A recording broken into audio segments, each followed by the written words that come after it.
Camera धीरे धीरे गांव की सूखी गलियों पर घूमता है। कुत्ता जीभ बाहर निकालकर हाँप रहा है। कौवे प्यास से व्याकुल होकर इधर उधर उड़ रहे हैं। गजाधर काका और रमेश भैया एक नीम के पेड़ के नीचे बैठे हैं, जिसकी पत्तियां भी सूख चुकी हैं। अरे रमेश, ये क्या हो रहा है भाई? 60 साल की उम्र हो गई मेरी इस गांव में, लेकिन ऐसी आग बरसती मैंने कभी नहीं देखी। ऐसा लगता है जैसे सूरज देवता आज ही धरती का अंत कर देंगे। काका, आप सही कह रहे हो। अभी मैं खेत से होकर आया हूं। मिट्टी ऐसी फटी पड़ी है जैसे किसी ने उस पर आरी चला दी हो। और तो और, जब मैं खेत के किनारे वाले गड्ढे में हाथ पैर धोने गया तो डिब्बे का पानी इतना गर्म था कि लगा हाथ जल जाएगा। अब तो खेतों में जाने की हिम्मत भी नहीं होती। सुना है शहर में पारा 52 डिग्री के पार चला गया है। हमारे यहाँ भी 50 तो हो ही गया होगा। अगर ये 60 तक पहुंच गया ना रमेश, तो समझो हम सबका राम नाम सत्य है। फिर तो साक्षात भगवान को ही नीचे आकर हमें बचाना पड़ेगा। हे सूरज देवता, हमने आपका क्या बिगाड़ा था जो आप हम पर इतना भड़क गए? अपना ये उजाला, ये तपिश थोड़ी कम कर दीजिए ना। हम इंसान हैं, कोई पत्थर नहीं जो इस भट्टी में जलते रहें। देखिए, सारे जानवर प्यास से तड़प रहे हैं। चिड़ियां उड़ते उड़ते गिर रही हैं। कुछ तो रहम खाइए। तभी गांव के मुखिया जी, जो काफी परेशान लग रहे हैं, वहां पहुंचते हैं। उनके हाथ में एक तौलिया है, जिसे उन्होंने गीला करके सिर पर रखा हुआ है। अरे गजाधर, अरे रमेश, तुम दोनों यहाँ बाहर क्या कर रहे हो? क्या तुम्हें अपनी जान प्यारी नहीं है? टीवी पर खबर आ रही है कि हीट वेव चल रही है। घर के अंदर रहो। मुखिया जी, घर के अंदर कौन सा चैन है? खपरेल की छतें आग उगल रही हैं। पंखा चलाओ तो ऐसा लगता है जैसे किसी ने तंदूर की हवा हमारे ऊपर छोड़ दी हो। कूलर का पानी तो मिनटों में खौलने लगता है। बात तो तुम ठीक कह रहे हो। मैंने खुद देखा। आज सुबह जब मैं पंचायत भवन जा रहा था तो सड़क पर डामर पिघल रहा था। लोग कह रहे हैं कि इस बार की गर्मी कूलर पंखों के बस की बात नहीं है। ये सब फेल हो चुके हैं। लगता है प्रकृति हमसे बहुत ज्यादा नाराज है। मुखिया जी, अगर यही हाल रहा तो गांव के बुजुर्ग और बच्चे बीमार पड़ जाएंगे। हमें इस गर्मी का कुछ तो इलाज करना पड़ेगा, वरना एक एक करके सब यमलोक सिधार जाएंगे। तुम सब की चिंता जायज है। मैं शहर के बड़े डॉक्टरों और अधिकारियों से बात करने की कोशिश कर रहा हूं, लेकिन फिलहाल तुम सब धूप से बचो। अभी अपने घर जाओ। शाम को जब धूप थोड़ी कम होगी तब हम सब मिलकर चौपाल पर फिर बैठेंगे और कोई रास्ता निकालेंगे। दृश्य बदलता है। विक्की पसीने में लथपथ घर के अंदर आता है। माया एक हाथ वाले पंखे से खुद को हवा कर रही है और बहुत चिड़चिड़ी लग रही है। आ गए आप? देखिए इस कूलर को, पिछले 3 घंटे से चल रहा है, लेकिन कमरे का तापमान 1 डिग्री भी कम नहीं हुआ। इससे अच्छा तो मैं बाहर पेड़ के नीचे बैठ जाऊं। अरे भाग्यवान, बाहर जाने की बात भी मत करना। बाहर तो यमराज घूम रहे हैं। मैं अभी गजाधर काका के पास से आ रहा हूं। हवा ऐसी चल रही है जैसे किसी ने आग की लपटें छोड़ दी हों। मुझे ये सब मत सुनाइए। पिछले हफ्ते ही तो आपने 2000 रुपए देकर इसे ठीक कराया था। मिस्त्री ने कहा था कि ये बर्फ जैसी हवा देगा। अब इसमें क्या बीमारी आ गई? मुझे लगता है आपने ही खराब मिस्त्री बुलाया था। अरे भाई, मशीन की क्या गलती? जब बाहर की हवा ही 50 डिग्री है तो कूलर कहाँ से ठंडक लाएगा? वो भी तो बाहर की हवा ही खींचता है ना।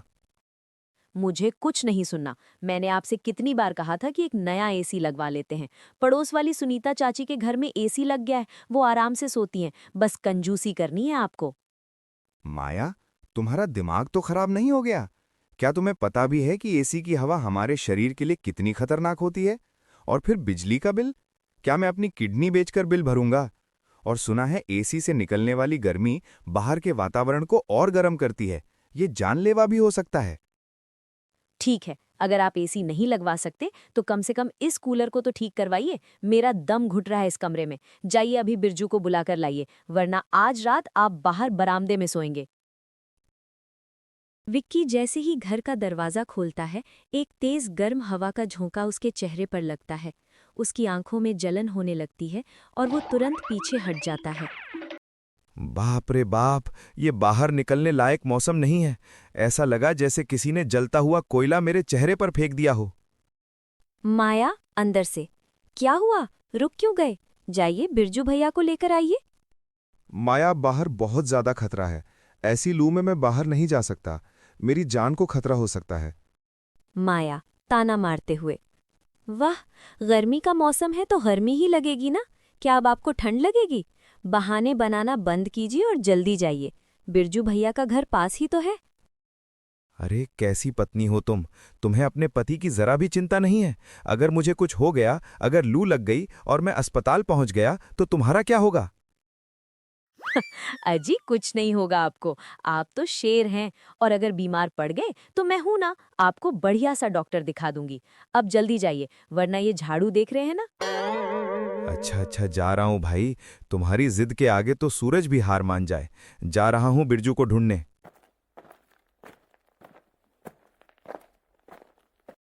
विक्की भागते भागते अपने सिर को गमछे से ढककर बिरजू के घर पहुंचता है। वहां बिरजू की मां बाहर चबूतरे पर बैठी रो रही हैं। अरे बिरजू, ओ बिरजू, कहाँ मर गया भाई? जल्दी चल, मेरा कूलर फिर से गर्म हवा देने लगा है। माया ने मेरा जीना हराम कर रखा है। बेटा विक्की, बिरजू घर पर नहीं है। तू कहाँ गया वो? क्या इस दोपहर में भी कहीं काम करने गया है? बड़ा मेहनती है यार वो। नहीं बेटा, वो अस्पताल में है। कल एक ग्राहक का पंखा ठीक करने गया था धूप में, वहीं उसे चक्कर आ गया और वो गिर पड़ा।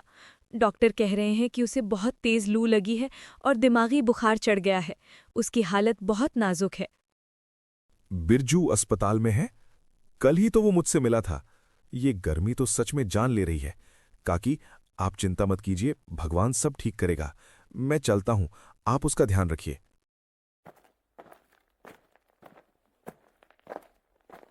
विक्की वापस अपने घर पहुंचता है। उसका चेहरा धूप से बिल्कुल लाल और काला पड़ गया है। जैसे ही वो घर में घुसता है, माया उसे देखकर जोर जोर से हंसने लगती है। अरे ये क्या विक्की जी, ये आपकी क्या हालत हो गई है? आप तो बिल्कुल किसी जलते हुए तवे की तरह लग रहे हैं। आपकी शक्ल तो पहचान में ही नहीं आ रही। हंसो मत माया, तुम्हें मजाक सूझ रहा है। मैं अपनी जान हथेली पर लेकर बाहर गया था, और तुम्हें पता है बिरजू के साथ क्या हुआ? वो अस्पताल में जिंदगी और मौत की जंग लड़ रहा है। क्या? बिरजू भैया को क्या हुआ? लू लग गई उसे। डॉक्टर कह रहे हैं हालत खराब है। अब समझी तुम? ये गर्मी कोई मजाक नहीं है। मेरा चेहरा तो काला हुआ है, लेकिन बिरजू की तो जान पर बनाई है। कैमरा अब रमेश भैया के घर की ओर जाता है। रमेश भैया का बेटा सुमित, जो करीब 10 साल का है, आंगन में खेल रहा था। अचानक उसे चक्कर आता है। माँ, मेरा सिर बहुत तेज घूम रहा है। मुझे कुछ दिखाई नहीं दे रहा। क्या हुआ बेटा? तुझे मना किया था ना कि धूप में बाहर मत निकल। देख तेरा बदन कितना तप रहा है। माँ, मुझे उल्टी आ रही है। सुमित को उल्टी होने लगती है और वो बेहोश हो जाता है। रमेश, ओ रमेश, जल्दी आओ, देखो सुमित को क्या हो गया। जल्दी डॉक्टर को बुलाओ। रमेश भागता हुआ आता है, बच्चे को उठाता है, लेकिन तब तक बहुत देर हो चुकी होती है। गांव में मातम छा जाता है। सूरज अभी निकला ही है, लेकिन हवा में अभी से तपन महसूस हो रही है। मुखिया जी, विक्की, माया, गजाधर काका, रमेश भैया और गांव के अन्य लोग भारी मन से तालाब के किनारे पहुंचते हैं। वहां एक विशाल आधा सूखा हुआ बरगद का पेड़ है, जिसके नीचे वनदेव बाबा ध्यान मुद्रा में बैठे हैं। बाबा, ओ बाबा, अपनी आंखें खोलिए। आपका पूरा गांव जल रहा है। हमारे बच्चे लू की चपेट में आकर दम तोड़ रहे हैं। हम पर दया कीजिए महाराज। बच्चा, तुम सब मेरे पास क्यों आए हो? क्या मैं कोई जादुई छड़ी घुमाकर इस आग को बुझा सकता हूँ? बाबा, लोग कह रहे हैं कि आप सिद्ध पुरुष हैं। आपने सालों तक इस पेड़ के नीचे तपस्या की है। देखिए, ये तालाब सूख चुका है, इसकी मछलियां मर चुकी हैं। क्या सूरज देवता को शांत करने का कोई मंत्र नहीं है आपके पास? मंत्र? मंत्र तो तुम्हारे कुल्हाड़ियों ने पढ़ा था जब तुमने इस जंगल के पेड़ों को काटा था। मंत्र तो उन मशीनों ने पढ़ा था जिन्होंने धरती का सीना चीरकर सारा पानी सोख लिया। तुम सूरज को दोष दे रहे हो? सूरज तो अपनी जगह पर वही है जो हजारों साल पहले था। ये तुम्हारी धरती है जिसने अपना कवच उतार फेंका है। बाबा, कवच? आप किस कवच की बात कर रहे हैं? विक्की बेटा, ये पेड़ पौधे ही धरती का कवच हैं। जब तुम धूप में चलते हो और तुम्हें पसीना आता है तो तुम पेड़ की छांव खोजते हो ना, लेकिन तुमने छांव देने वाले हाथों को ही काट दिया। अब जब आसमान आग उगल रहा है तो तुम्हें अपनी गलती याद आ रही है। भीड़ में से एक आदमी चिल्लाकर बोलता है, बाबा, हमें कोसिए मत, हमने गलती की, हम मानते हैं, लेकिन अब समाधान बताइए। कल मेरे बेटे सुमित ने दम तोड़ दिया। मैं नहीं चाहता कि गांव का कोई और पिता अपने बच्चे को कंधा दे। हमें बचा लीजिए। समाधान बहुत कठिन है रमेश। क्या तुम सब कड़ी मेहनत के लिए तैयार हो? तभी मुखिया जी बोलते हैं, हाँ बाबा, हम कुछ भी करेंगे। तो सुनो, आज से और अभी से हर घर का हर सदस्य संकल्प ले कि वो कम से कम 5 पौधे लगाएगा। सिर्फ लगाना ही नहीं, बल्कि उन्हें अपने बच्चे की तरह पालना होगा। जब तक इस गांव की खाली जमीन हरी भरी नहीं हो जाती, तब तक ये तपिश कम नहीं होगी। लेकिन बाबा, इतनी गर्मी में पौधे कैसे बचेंगे? तालाब में तो पानी की एक बूंद नहीं है, उन्हें पानी कहाँ से देंगे? बच्चा, तुम अपना कर्म करो। तुम मिट्टी तैयार करो, पौधे लगाओ। पानी की चिंता उस पर छोड़ दो जिसने तुम्हें पैदा किया है। प्रकृति अपना रास्ता खुद बनाती है, बस उसे थोड़ा सा प्यार और सहारा चाहिए। जाओ, कल सुबह तक मुझे हर घर के सामने और गांव की सड़कों के किनारे नए पौधे दिखने चाहिए। दृश्य बदलता है। पूरा गांव पागलों की तरह काम में जुट जाता है। विक्की और माया अपने घर के बाहर खुदाई कर रहे हैं। विक्की, मेरे हाथों में छाले पड़ गए हैं। इतनी सख्त मिट्टी है कि कुदाल भी टूट रही है। क्या सच में इन पौधों से गर्मी कम हो जाएगी? मुझे तो अभी भी यकीन नहीं हो रहा। माया, जब हम बीमार होते हैं तो दवाई कड़वी लगती है ना? बस ये समझो कि ये धरती बीमार है और ये पौधे उसकी दवाई हैं। बिरजू अस्पताल में है, रमेश भैया का बेटा चला गया, क्या हम इतना भी नहीं कर सकते? आप सही कह रहे हैं। मैं अब एसी की जिद कभी नहीं करूंगी। अगर ये पौधे बड़े हो गए तो इनकी ठंडी हवा उस मशीनी हवा से 1000 गुना बेहतर होगी। अगले 1 हफ्ते तक पूरा गांव पसीने और मिट्टी में लथपथ रहता है। गजाधर काका, रमेश भैया, सुनीता चाची सब अपनी अपनी सामर्थ्य के अनुसार नीम, पीपल और बरगद के पौधे लगाते। 2 हफ्ते बीत चुके हैं। पौधे तो लग गए हैं, लेकिन गर्मी और बढ़ गई है। सूरज की तपिश से कुछ छोटे पौधे मुरझाने लगे हैं। गांव वाले फिर से हताश होने लगते हैं। मुखिया जी, मुझे लगता है बाबा ने हमें बेवकूफ बनाया है। देखिए, तापमान तो कम होने का नाम ही नहीं ले रहा। कल दोपहर में पारा 54 डिग्री था। हमारे लगाए हुए आधे पौधे सूख गए हैं। अब क्या होगा? हाँ मुखिया जी, वो बाबा ढोंगी है। वो तो खुद उस पेड़ की छांव में बैठा रहता है और हमें इस आग में झोंक दिया। हमें उनसे जाकर जवाब मांगना चाहिए। चलिए सब। पूरा गांव गुस्से में तालाब के किनारे वहां पहुंचकर सब हैरान रह जाते हैं। बरगद के नीचे बाबा नहीं है, सिर्फ उनकी खड़ाऊं और एक चिट्ठी रखी है। मुखिया जी उस चिट्ठी को पढ़ते हैं। मेरे प्यारे गांव वालों, परीक्षा की घड़ी समाप्त हुई। तुमने अपना धर्म निभाया, अब मैं अपना वचन निभाता हूं। याद रखना, पेड़ सिर्फ लकड़ी नहीं, ईश्वर का आशीर्वाद है। इन्हें कभी कटने मत देना। तभी अचानक आसमान का रंग बदलने लगता है। जो आसमान पीला और सफेद था, वो गहरा काला होने लगता है। तेज ठंडी हवा चलने लगती है। अरे, ये क्या? बादल? इस मौसम में बादल कहाँ से आए? बिजली कड़कती है और मूसलाधार बारिश शुरू हो जाती है। गांव वाले खुशी से पागल हो जाते हैं।